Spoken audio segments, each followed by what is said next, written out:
తీవ్రవాదులకు హెచ్చరిక జారీ చేయడం ఈ ప్రాంతం నుంచి జరుగుతుంది. ఈనాడు ఈ దేశం ప్రశాంతంగా అభివృద్ధి పదం వైపు నడుస్తున్న సందర్భంలో ఈ దేశంలోకి చొచ్చుకొచ్చి పాకిస్తాన్ తీవ్రవాదులు పర్యాటకుల మీద దాడి చేసి చంపడం దారుణమైన సంఘటన. ఇలాంటి సంఘటనలు పునరావృతం జరగకుండా ఉండాలంటే భారత ప్రభుత్వం కఠినంగా వ్యవహరించాల్సిన అవసరం ఉన్నది. అదేవిధంగా 140 కోట్ల భారతీయులందరూ కూడా ఏకమై రాజకీయాలకు అతీతంగా పార్టీ సిద్ధాంతాలకు అతీతంగా అందరము ఒక్కటై తీవ్రవాదం మీద పోరాడవలసిన అవసరం ఉన్నది. అందుకే ఈనాడు తెలంగాణ రాష్ట్ర ప్రభుత్వం అధికారికంగా ఈ కార్యక్రమాన్ని ఏర్పాటు చేసి అందరినీ ఆహ్వానించి భారత ప్రభుత్వానికి అండగా నిలబడి భారత ప్రభుత్వం చేపట్టే ప్రతి చర్యకు మద్దతుగా నిలబడాలి అని చెప్పి ఈ రోజు వేలాది మంది నక్లెస్ రోడ్లోకి వచ్చి భారత ప్రభుత్వానికి మద్దతుగా నిలబడ్డందుకు నేను అందరిని అభినందిస్తున్నా. ఈ దేశ ప్రధానమంత్రి నరేంద్ర మోడీ గారికి విజ్ఞప్తి చేస్తున్నా. ఇది చాలా భావోద్వేగమైన సందర్భం. ఇలాంటి సందర్భంలో మనందరం ఏకమై భారతదేశ సార్వభౌమ అధికారాన్ని కాపాడాల్సిన బాధ్యత మన అందరి మీద ఉన్నది. మనందరం ఏకమై తీవ్రవాదాన్ని అంతమొందించి ప్రపంచానికి ఆదర్శంగా నిలబడాల్సిన సందర్భం ఈనాడు ప్రజలందరూ మన వైపు చూస్తున్నారు. అందుకే ఈరోజు ప్రభుత్వానికి అండగా నిలబడి ప్రజలందరినీ ఏకం చేసి మన దేశం మీద జరిగే దాడిని తిప్పికొట్టడానికి దాడులకు పాల్పడి కుట్రలు పన్నిన వాళ్ళను కఠినంగా శిక్షించవలసిన అవసరం ఉన్నది. మీరందరూ ఇక్కడికి వచ్చి సంఘీభావం తెలిపి చనిపోయిన కుటుంబాలకు ప్రగాఢ సానుభూతి తెలపడమే కాదు, ఆ కుటుంబాలకు అందరికీ మనము అండగా నిలబడాలి, ఆ కుటుంబాలను ఆదుకోవాలి. తెలంగాణ రాష్ట్ర ప్రభుత్వం తరఫున చనిపోయిన కుటుంబాలకు ప్రగాఢ సానుభూతి తెలియజేస్తూ ఆ కుటుంబాలకు అండగా నిలబడతాము. మన అందరం కూడా ఆ కుటుంబాలకు ఒక మనోధైర్యాన్ని ఇవ్వాలి. చనిపోయిన వాళ్లకు ఇందులో అమరులైన వాళ్ళ ఆత్మశాంతి చేకూరాలని భగవంతుడి దగ్గర వాళ్ళైతే మంచిగా చల్లగా చూడాలని వాళ్ళ కుటుంబాలను ఈ రోజు ఈ కార్యక్రమాన్ని ఏర్పాటు చేయడం జరిగింది.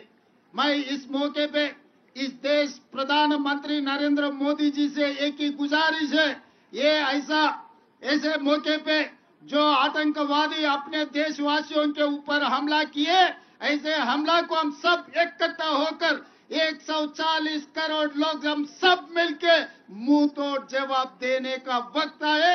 इसीलिए आप तेलंगाना राज्य से 4 करोड़ जनता और दुनिया सबसे कम 100 देशों का उनके प्रतिनिधि यहाँ पर हाजिर होकर अपने साथ जोड़ के आतंकवादियों के खिलाफ लड़ने के लिए हमको मदद दिए। हम लोग सब मिलके इस देश प्रधानमंत्री को हम मदद देंगे। प्रधानमंत्री जी मोदी जी 1967 चीन ने अपने देश के ऊपर हमला किए तो इंदिरा जी ने मुंह तोड़ जवाब दिए। उसके बाद पाकिस्तान 1971 में इस देश के ऊपर हमला किए तो इंदिरा जी ने पाकिस्तान को मुंह तोड़ जवाब देकर एक धक्का में 2 टुकड़े किए पाकिस्तान को, एक बांग्लादेश दूसरा पाकिस्तान।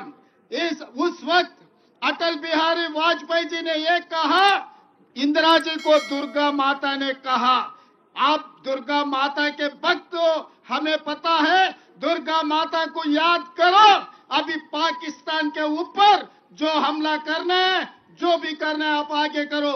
आज पाकिस्तान के खिलाफ कदम उड़ाना है, समझौता का समय नहीं है, मुंह तोड़ जवाब देना है। इसीलिए आप आगे बढ़ो, हम लोग आपके साथ में रहेंगे।